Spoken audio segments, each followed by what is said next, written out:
আপনার কাছে এখন সার্বিকভাবে জানতে চাই, যখন একজন নারী বা মহিলার মেনোপজ হয়ে যায় তখন আসলে কোন কোন বিষয়গুলো তারা যদি মেনটেন করে তাহলে তারা মানসিকভাবে এবং শারীরিকভাবে সুস্থ থাকতে পারবে? শারীরিকভাবে যেটা আমরা বলি যে এই সময়টা তো একটু ওজন বৃদ্ধি হওয়ার সম্ভাবনাটা বেশি থাকে, তো কাজে তাকে একটু বুঝে শুনে খেতে হবে এবং অল্প খাবারটাই বারে বারে খাবে।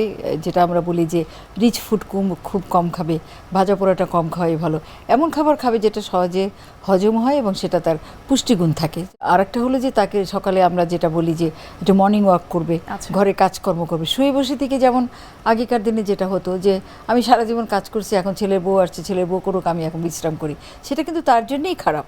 তো কাজে অনেক সময় দেখা যায় আজকাল শাশুড়িরা সব বউর সাথে সমানে কাজ করছে এবং তাতে তারা ভালো থাকছে। সে একটা রান্না করলো বা সে একটা বাইরের কাজে যোগ দিল, সেটা তার শরীরের জন্য এবং সব কিছু মানসিকভাবেও ভালো। আর যদি তার ঘুমটার দিকে খেয়াল রাখতে হবে, যে ঘুম যদি না হয় তাহলে কিছুটা সিডেটিভ আমরা দিতে পারি, তার ভালো ঘুমালো, তার সকালবেলা সে একদম ফ্রেশ হয়ে আসবে।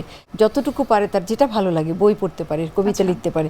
অনেকেরই অনেকগুলো ছিল যে গান করতে পারে, যে অনেক প্রতিভা ছিল কিন্তু সাংসারিক প্রতিবন্ধকতার জন্য হয়তো সেগুলো এতদিন দেখা যায়নি। এই সময়টা কিন্তু সেটার একটা বড় সুবর্ণ সুযোগ আর কি, যে সে ইচ্ছে করলেই তার ভিতরে যে প্রতিভাগুলো আছে সেগুলো সে বের করতে পারে। এবং এটাই আমরা বলি যে মেনোপজের এটি হচ্ছে সার্থক ব্যাপার, কারণ এই সময়টা তো তার কোনো রকম চিন্তা ভাবনা থাকে না।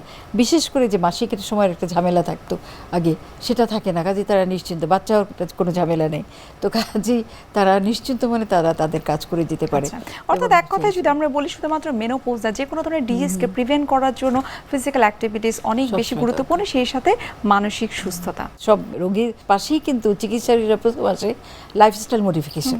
তো লাইফস্টাইল মডিফিকেশন আর কিছু না, নিজের কাজকর্ম করা, এক্সারসাইজ করা, হাঁটা, এটাই হচ্ছে লাইফস্টাইল মডিফিকেশন আর কি। ম্যাম, আপনাকে অসংখ্য ধন্যবাদ এই মেনোপজ সম্পর্কে এত গুরুত্বপূর্ণ কিছু তথ্য আমাদেরকে দেওয়ার জন্য, এবং শুভকামনা রইল এনটিভির পক্ষ থেকে। অনেক অনেক ধন্যবাদ।